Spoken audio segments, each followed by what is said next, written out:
Her hands trembled as they pressed against her empty womb, the same pain burning for 3 years like molten iron. In a world where fertility defined worth, she was considered cursed. During the full moon ceremony, when silver light began to radiate from her skin, she would realize that not every woman was meant to give life in the traditional way. Helena's hands trembled as she pressed them against her empty womb, the same hollow ache that had haunted her for 3 endless years, burning through her chest like molten iron. The morning light filtered through her small window, casting shadows that seemed to mock her barrenness in a world where fertility determined worth, where empty wombs meant empty lives. She could hear them already, the whispered conversations drifting from the marketplace beyond her humble dwelling. Their voices carried the same cruel undertones that had become the soundtrack of her existence, each word a dagger thrust into her already bleeding heart. Barren Helena. Cursed Helena, the woman who would never fulfill her purpose. In the kingdom of Valethorn, where ancient traditions governed every breath and the silver moon dictated the rhythms of life and death, Helena had learned to move like a ghost through her own community. The cobblestone streets that should have welcomed her footsteps now felt like pathways of judgment, each stone embedded with the weight of disappointed expectations and shattered dreams. The scent of burning sage and rosemary from the morning rituals filled the air, a bitter reminder of ceremonies she could never fully participate in. The fertility blessings that other women received with joy became torture sessions for Helena, standing on the periphery while healers chanted words of abundance that would never touch her cursed body. Her fingers unconsciously traced the small scar on her palm, a reminder of the blood ritual she had undergone 3 summers ago, desperately hoping the ancient magic would awaken what nature had denied her. She had been 17 then, still clinging to hope like a drowning woman grasps driftwood. Now, at 20, hope had withered into bitter acceptance. The other women her age had already borne children, their rounded bellies and milk-heavy breasts serving as living testimonies to their completeness. They spoke in hushed tones about conception herbs and birthing preparations, their conversations falling silent whenever Helena approached. But today felt different. Today, the weight of something unknown pressed against her consciousness, making her skin prickle with an energy she couldn't name. The crystal wind chimes outside her window sang with an unusual melody, their notes carrying whispers of change that made her heart race despite her attempts at emotional numbness. Helena wrapped her threadbare shawl around her shoulders and stepped into the morning air. The village of Moonhaven stretched before her, its thatched roofs and flowering gardens painting a picture of prosperity that had never included her. Children ran between the houses, their laughter echoing off stone walls that had witnessed centuries of life, love, and legacy. She watched them with the careful distance she had perfected, allowing herself to observe, but never to yearn, never to imagine what it would feel like to call one of them her own. The market square buzzed with its usual morning activity. Vendors arranged their wares beneath colorful awnings, while customers haggled over prices with good-natured banter. The aroma of fresh bread mingled with the earthy scent of medicinal herbs that hung in braided bundles from wooden stalls. Helena's stomach clenched with hunger, but she had learned to ignore such basic needs when coins were scarce, and pride was all she had left. "There goes the barren one," a voice whispered as she passed. Helena's steps faltered for just a moment before she forced herself to continue walking.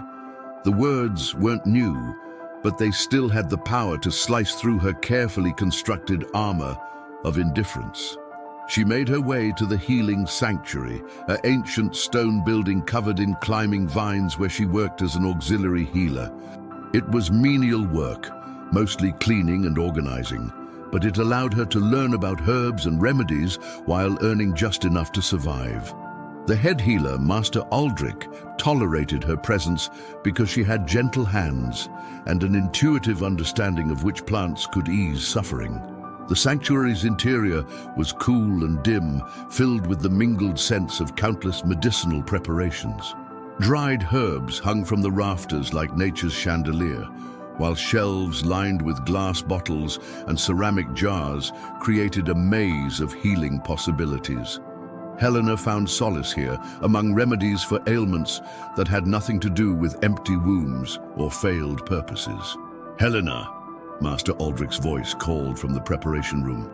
"The morning draft needs to be distributed to the elders." She nodded, gathering the small ceramic cups filled with the daily tonic that helped ease the joint pain of Moonhaven's oldest residents. This was work she could do well, work that made her feel useful despite society's verdict on her worth. The elders appreciated her gentle touch and patient ear, often sharing stories of the old days when she brought their medicine. The Elder Hall stood at the heart of the village, its grand archways and intricate stonework speaking of a time when craftsmanship was considered sacred. Inside, the oldest members of their community spent their days in contemplation and memory sharing, their weathered faces holding the wisdom of decades spent under Veilthorn's silver moon. "Ah, little Helena," Elder Mira called as she entered. The ancient woman's voice carried warmth that had become rare in Helena's daily interactions. "Come, child, sit with us for a moment."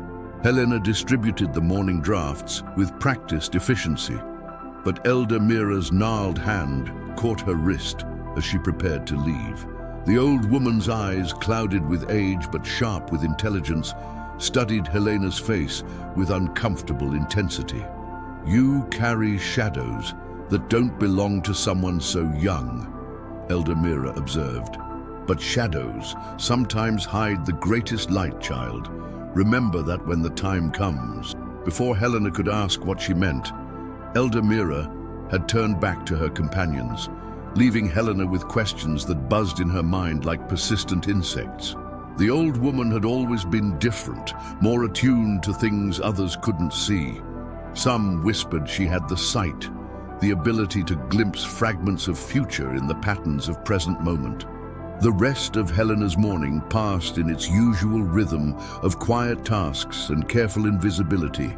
She helped organize medical supplies, ground herbs into powders, and cleaned the sanctuary with the methodical precision of someone grateful for any purpose, however small.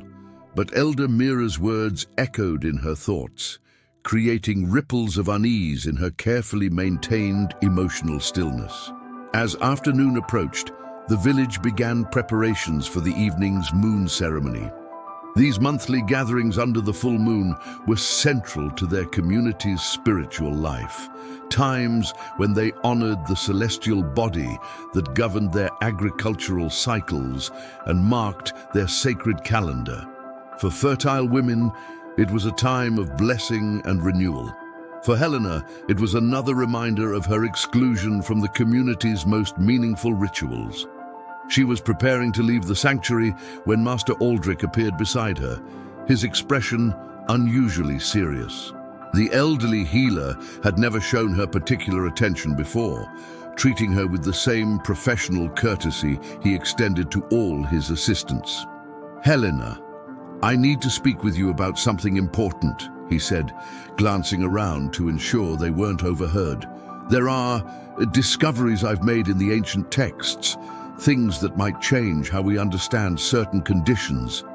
Her heart began to pound with a mixture of hope and terror.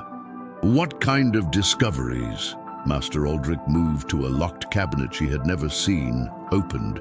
From within, he withdrew a leather-bound tome that seemed to pulse with its own inner energy.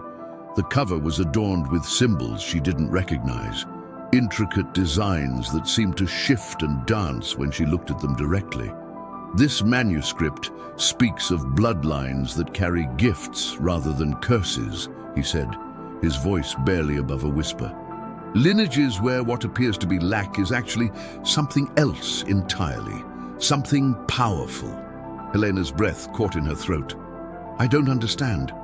"There are women throughout our history who were believed barren, but who possessed abilities that transcended conventional fertility. They could channel life force in ways that allowed them to heal, to nurture, to create in forms that go beyond bearing children. His eyes met hers with an intensity that made her legs feel weak. "I believe you may be one of them." The words hit her like a physical blow. After years of accepting her worthlessness, the possibility that her condition might be something other than failure seemed too dangerous to contemplate. Hope was a luxury she couldn't afford, a poison that had nearly destroyed her before. "That's impossible," she whispered. "I've been examined by every healer in 3 villages. They all agreed." "They examined your body," Master Aldrich interrupted gently. "But they never tested your spirit. Tonight's ceremony might be the perfect time to explore these possibilities." Helena's mind reeled. The moon ceremony that she had always dreaded might hold the key to understanding herself. The irony was almost cruel enough to be divine justice. "What would I have to do?" she asked, her voice barely audible. "Trust in possibilities you've never dared consider," he replied, "and be prepared for your life to change in ways you cannot imagine." As she walked home through the late afternoon shadows, Helena's thoughts churned like a storm-tossed sea. Could it be possible that her greatest shame was actually a hidden gift? Could the very thing that had made her an outcast be the key to finding her true purpose? The village around her seemed different now, charged with potential she had never noticed before. The setting sun painted everything in shades of gold and amber, transforming familiar streets into pathways of possibility. Even the whispered conversations of passing villagers seemed less cutting, as if Master Aldrich's words had created a protective barrier around her heart. But doubt crept in with the growing darkness. How many times had she allowed herself to hope, only to have that hope crushed beneath the weight of reality? How many more disappointments could her fragile spirit endure before it shattered completely? As she prepared for the evening ceremony, Helena caught sight of herself in the small mirror above her wash basin. The face that looked back at her was neither beautiful nor ugly, just unremarkable in the way that had always made her invisible. Brown hair that never quite behaved, green eyes that held too much sadness, skin that bore the pale cast of someone who lived on the margins of life. Tonight, she would discover whether Master Aldrich's theory held any truth, or whether she was destined to remain forever on the outside looking in. The moon was rising, full and silver, calling all of Moonhaven's daughters to gather in the sacred grove. But something in the air tonight felt electric with possibility, and for the first time in years, Helena dared to wonder if her story might be just beginning rather than slowly ending.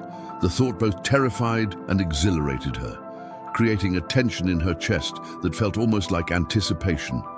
As she wrapped her ceremonial cloak around her shoulders and prepared to join the other women, she couldn't shake the feeling that everything she thought she knew about herself was about to be challenged. The barren woman who had learned to accept her worthlessness was about to step into a ceremony that might reveal her true nature. Whatever happened tonight would either confirm her worst fears about herself or shatter the careful prison of low expectations she had built around her heart. Either way, by morning, Helena suspected she would be a different person than the one who had awakened to another day of quiet desperation. The moon waited, silver and full, ready to reveal secrets that had been hidden in shadow for far too long. But what she would discover beneath its ancient light would change everything she had ever believed about destiny, power, and the true meaning of completeness. The sacred grove pulsed with ancient energy as Helena approached, her heart hammering against her ribs like a caged bird desperate for freedom. Hundreds of white candles flickered among the massive oak trees, their flames casting dancing shadows that made the carved symbols on bark seem alive and watchful. The air thrummed with feminine voices raised in the traditional lunar chant, a melody that had echoed through these woods for countless generations. Helena lingered at the grove's edge, watching as women of all ages arranged themselves in the ceremonial circle. Their white robes gleamed like moonbeams, each figure a testament to the fertility and wholeness that had always eluded her. She recognized faces from the village, women who had birthed children and earned their place in this sacred gathering through the simple act of fulfilling nature's design. You came.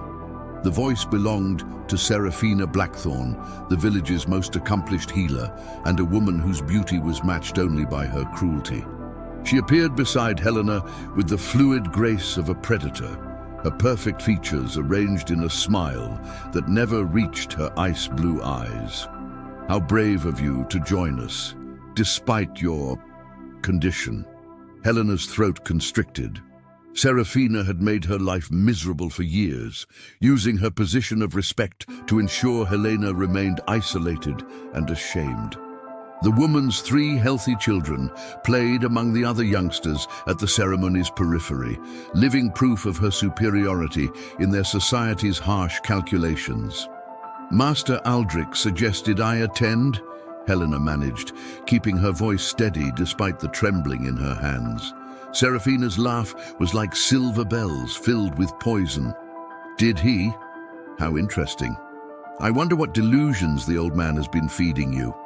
Her gaze swept Helena from head to toe with obvious disdain. Some truths cannot be changed by wishful thinking, little barren bird. You are what you are.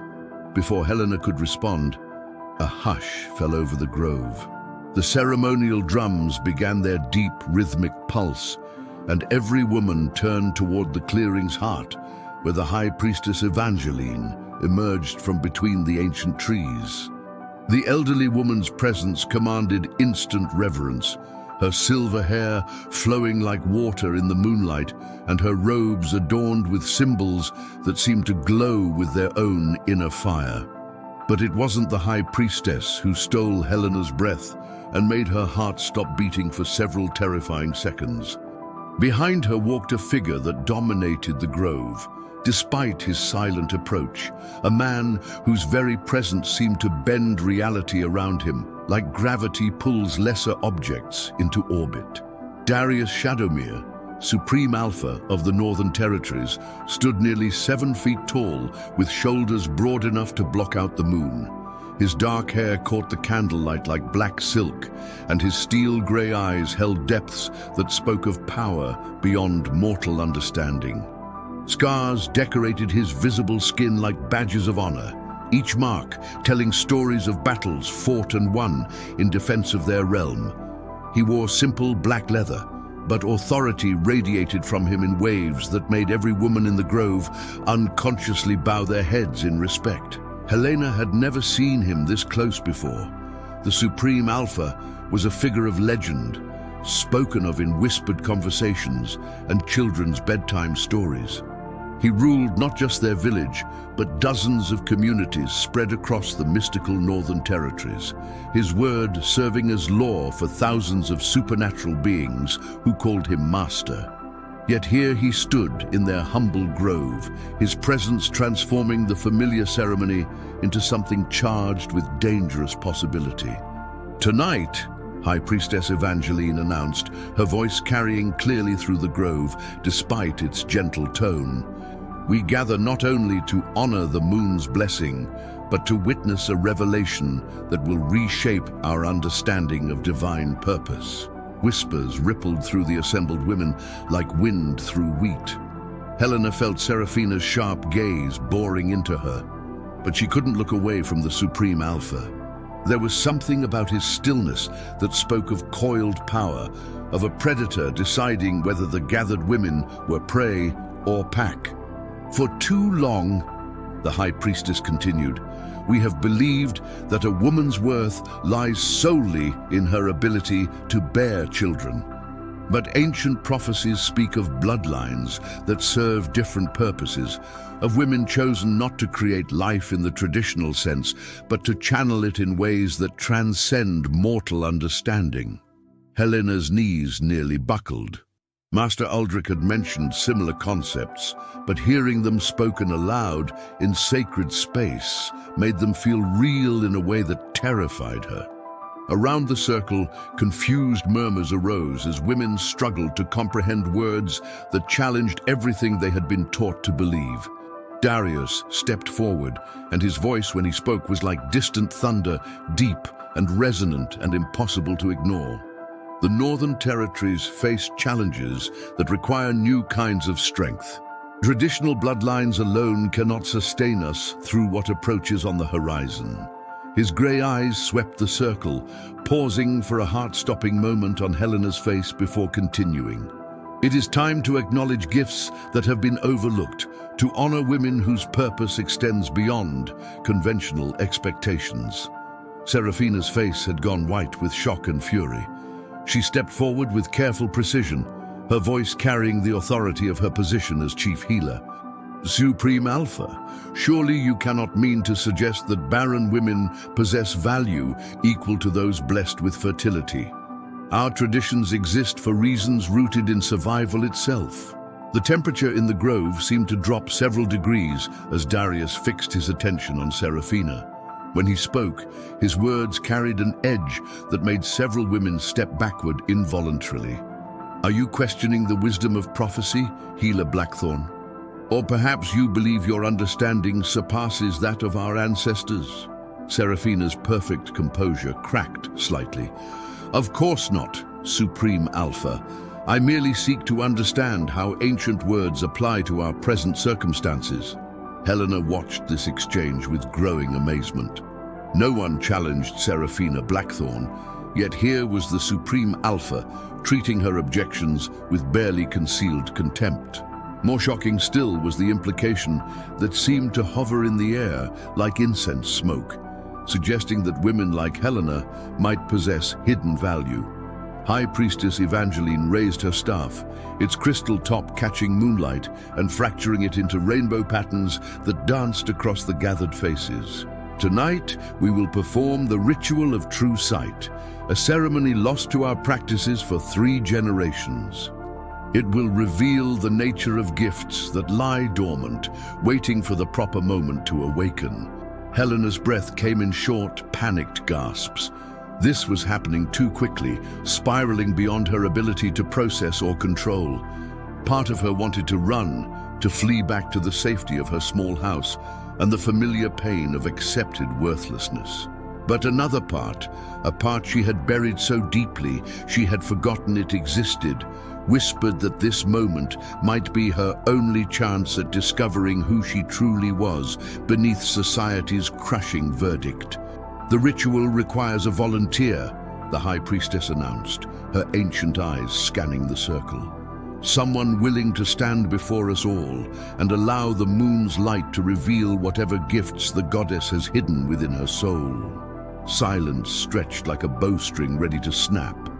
No one moved, no one breathed, no one wanted to risk public exposure of their inner nature when the results might be devastating or embarrassing. Helena felt Seraphina's malicious gaze willing her to volunteer, probably hoping the ritual would confirm her worthlessness in front of the Supreme Alpha himself. But before Helena could gather the courage to step forward, Darius spoke again, his words cutting through the tension like a blade through silk. I nominate Helena Moonwhisper for this honor. The sound of her name spoken in that deep, commanding voice sent shockwaves through her entire being. Every woman in the grove turned to stare at her, their expressions ranging from curiosity to pity to barely concealed malice. Helena felt like a deer caught in torchlight, exposed and vulnerable and completely unprepared for this level of attention. Supreme Alpha, Seraphina interjected quickly, her voice tight with barely controlled anger. Surely there are more suitable candidates. Helena has been examined by every healer and found to be exactly what this ritual is designed to reveal. Darius interrupted, his tone carrying finality that brooked no further argument. Unless you have reasons to object beyond your personal opinions? The challenge hung in the air like a drawn sword. Seraphina's face cycled through several expressions before settling on forced compliance, but Helena could see the fury burning in her blue eyes like cold fire. This public contradiction, would not be forgotten or forgiven, regardless of tonight's outcome. Helena found her voice despite the terror clawing at her throat. "I accept," she said, the words carrying across the grove with surprising strength. "I volunteer for the ritual of true sight." High Priestess Evangeline nodded approvingly and gestured for Helena to move to the circle's center. Each step felt like walking through deep water, her legs heavy with fear and anticipation. The carved symbols on the surrounding trees seemed to pulse with increasing intensity as she approached the ritual space, as if responding to her presence in ways she didn't understand. The center of the grove held a raised stone platform covered in intricate engravings that spiraled inward like a maze designed to capture and focus energy. Helena had seen it countless times during other ceremonies, but never stood upon it. Never felt the way it hummed with power that seemed to recognize something within her. "Remove your outer robe," the High Priestess instructed gently. "The moon's light must touch your skin directly for the ritual to work." Helena's hands shook as she unfastened the simple clasp at her throat. The white ceremonial robe pooled around her feet, leaving her in the thin shift that was customary for the ritual. The night air raised goosebumps along her exposed arms, but she couldn't tell if the sensation came from cold or from the intensity of dozens of eyes watching her every movement. Darius had moved closer to the platform's edge, close enough that she could see the fascinating interplay of scars and muscle across his massive frame, close enough to catch his scent of pine and leather and something wild that made her pulse quicken in ways she didn't recognize. His gray eyes held an expression she couldn't read, but there was no pity in them, no condescension, only a watchful intensity that made her feel seen in a way she had never experienced. High Priestess Evangeline began the incantation in the old tongue, words that resonated in Helena's bones and made the stone platform warm beneath her bare feet.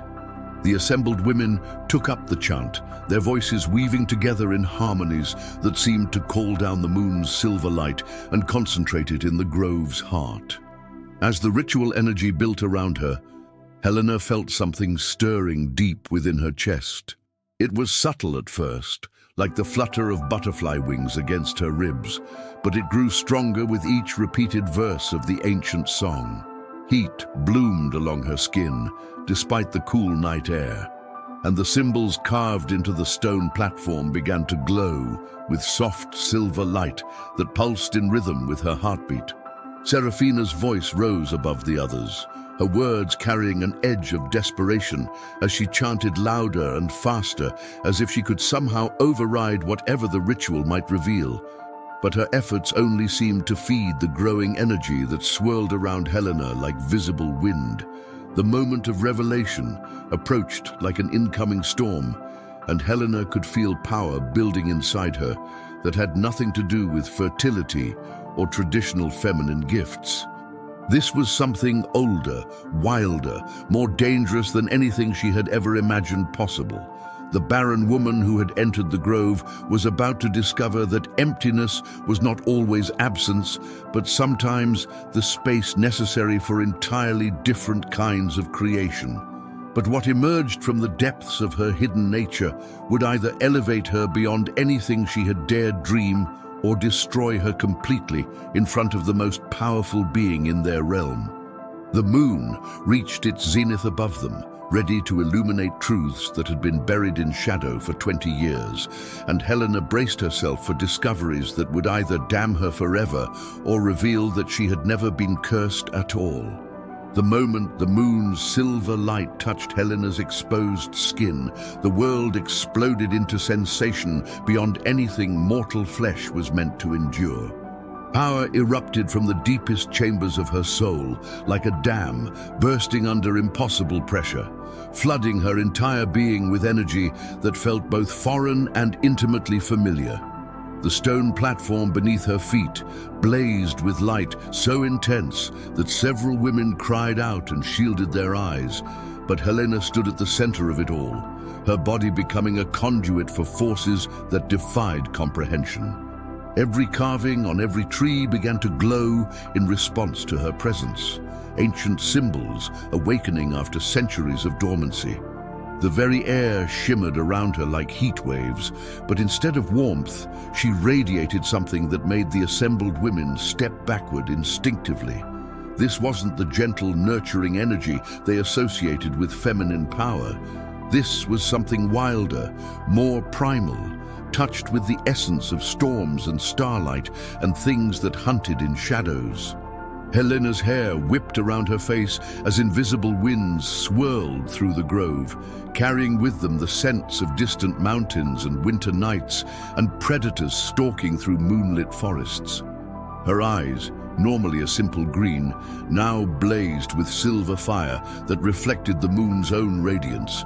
When she opened her mouth to gasp for air, her breath misted like dragon smoke in the suddenly electric atmosphere.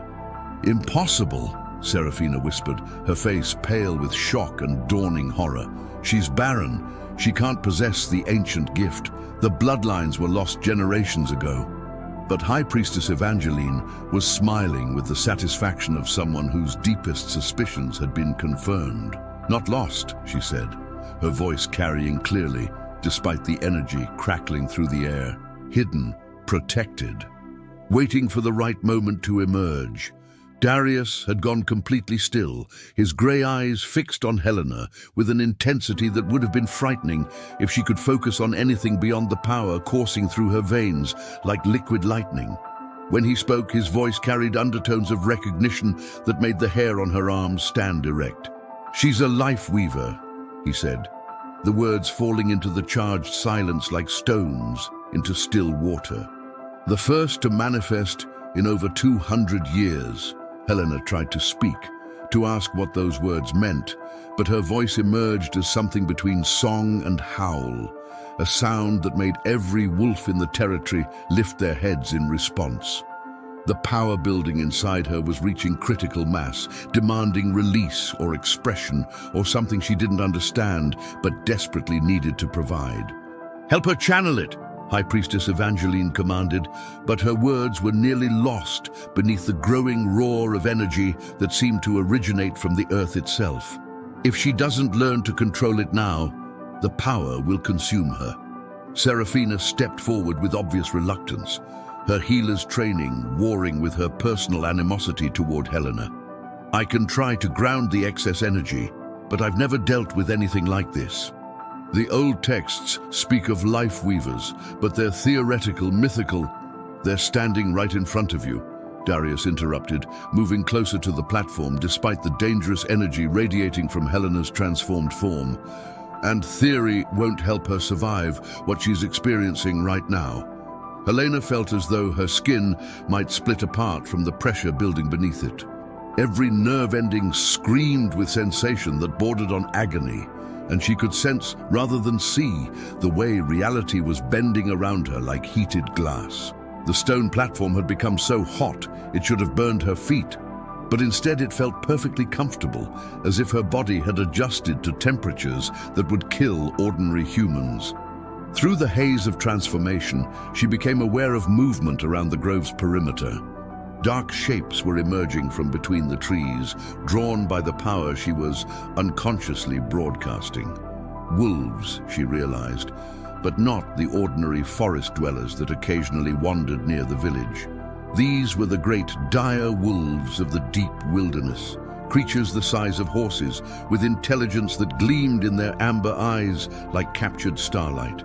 The assembled women began to panic as more wolves appeared, their ceremonial circle dissolving into chaos as people pressed toward the grove's opposite edge.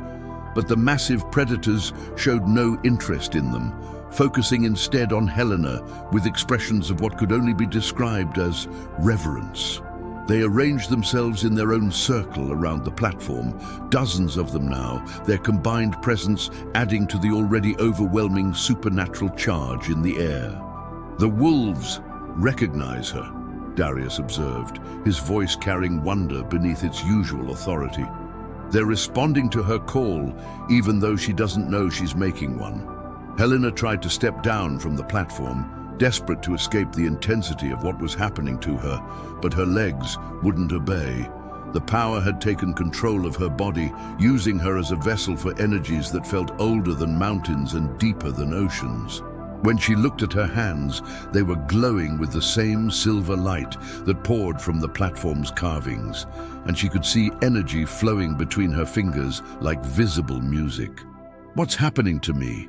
she managed to ask, her voice now carrying harmonics that made the wolves lift their heads and howl in response. High Priestess Evangeline stepped closer, seemingly unafraid of the dangerous energy crackling around Helena.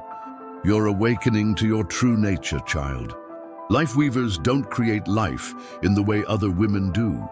Instead, they can manipulate the life force itself, healing mortal wounds, extending lifespans, even bringing the recently dead back from the threshold of eternity." The words hit Helena like physical blows. All these years of believing herself worthless, defective, cursed by the gods, when in reality she carried a gift so rare it had been thought extinct. The irony was almost too bitter to bear, but beneath the emotional turmoil, she could feel the truth of the High Priestess's words resonating in her bones. "But why now?" Helena asked, her body beginning to stabilize as she learned to accommodate the power flowing through her. "Why didn't this manifest before?" Darius answered, his voice closer than she expected.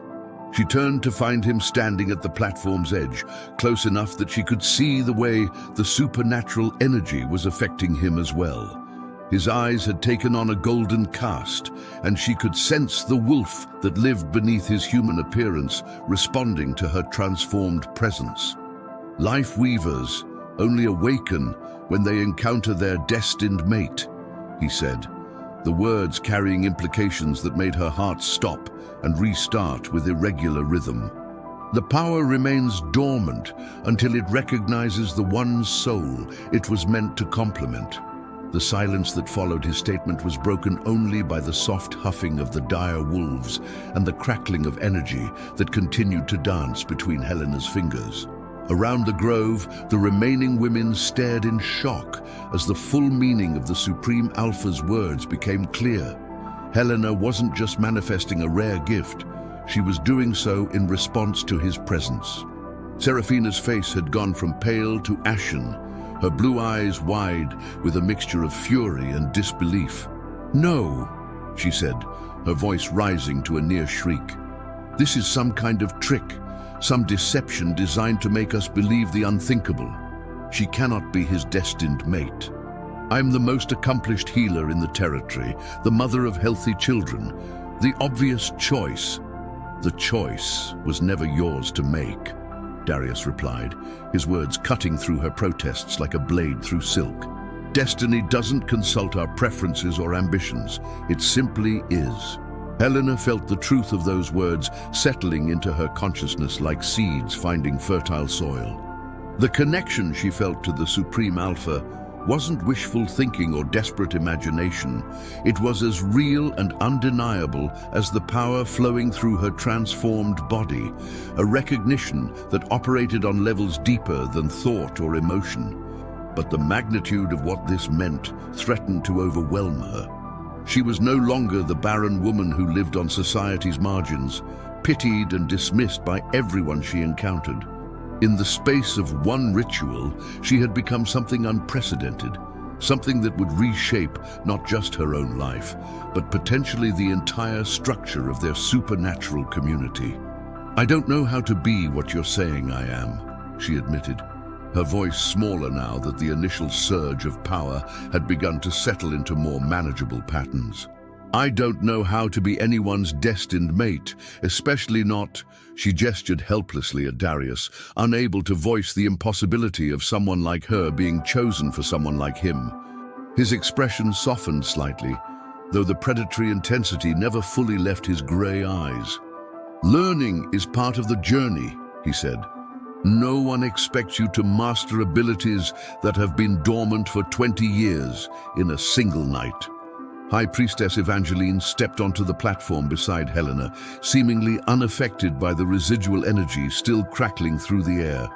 "The awakening is just the beginning," she explained. Now comes the truly difficult part, learning to control and direct power that could easily destroy you if mishandled. As if summoned by her words, one of the dire wolves approached the platform. Helena watched in amazement as the massive creature, easily 3 times the size of any ordinary wolf, pressed its great head against her glowing hand. The moment their skin made contact, she could feel its pain, an old injury in its left shoulder that had never healed properly, leaving the proud predator diminished and struggling. Without conscious thought, Helena allowed the power to flow from her through the connection, watching in wonder as silver light traveled along the wolf's body and settled around the damaged joint.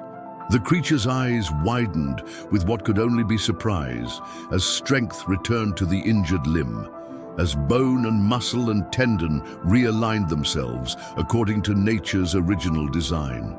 The healed wolf stepped back and tested its restored shoulder, then lifted its massive head and howled with pure joy. The sound was picked up by the other dire wolves, then by the ordinary wolves throughout the forest, until the entire territory rang with celebration that could be heard for miles in every direction. "Extraordinary," High Priestess Evangeline breathed. "Your natural instincts are already guiding the power into beneficial channels. Most life weavers required months of training before they could attempt healing work." But Helena barely heard the praise. She was staring at her hands, watching as the silver glow gradually faded back to ordinary human flesh, though she could still feel the power humming beneath her skin like a second heartbeat. The wolf she had healed was watching her with an expression of such gratitude and loyalty that it brought tears to her eyes. Around the grove, the remaining women were beginning to process what they had witnessed. Some looked awed, others frightened, a few openly resentful of the dramatic reversal in Helena's status. But it was Seraphina's expression that worried Helena the most. The accomplished healer's face held a mixture of rage and calculation that promised future trouble. "This changes everything," Seraphina said, her voice deceptively calm.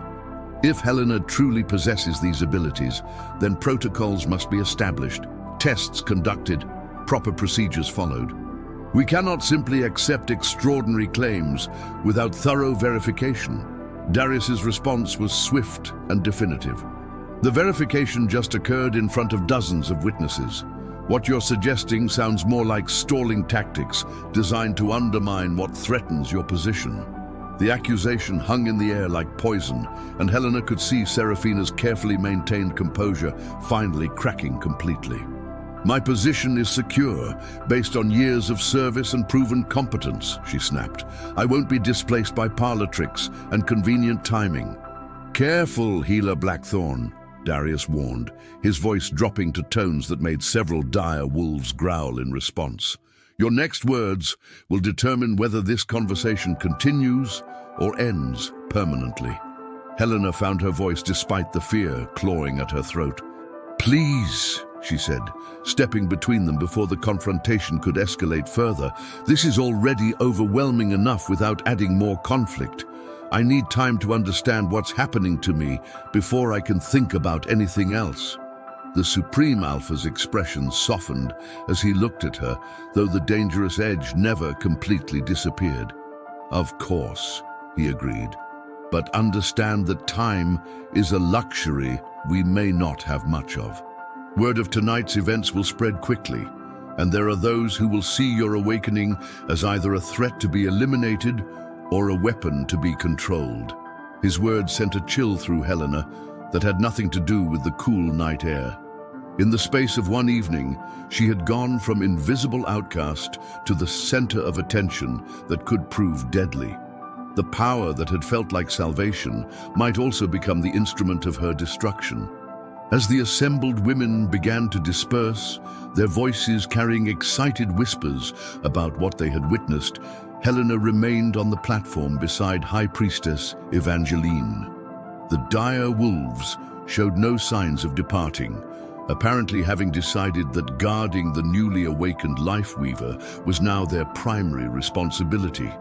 "What happens now?" Helena asked, though part of her was afraid to hear the answer. "Now," the High Priestess replied, "you begin the most dangerous journey of your life. Power like yours has always attracted those who would exploit it, and enemies who fear what it represents. But you won't face those challenges alone." She glanced meaningfully at Darius, who had remained close to the platform despite the crowd's departure. The Supreme Alpha's presence was both comforting and terrifying, a promise of protection that came with obligations she couldn't yet fully comprehend. As the grove slowly emptied and the ceremonial candles burned lower, Helena realized that the barren woman who had entered this sacred space no longer existed. In her place stood someone entirely new, someone whose very existence would reshape the balance of power throughout the Northern Territories. But transformation, she was beginning to understand, was only the first step in a journey that would test every aspect of her courage, intelligence, and will to survive. The real challenges lay ahead, and failure would mean not just her own destruction, but potentially the doom of everyone she had ever cared about. The moon continued its ancient journey across the star-filled sky, its silver light blessing the beginning of an epic that would either elevate Helena beyond anything she had ever dared imagine, or consume her in flames that would be seen across multiple realms.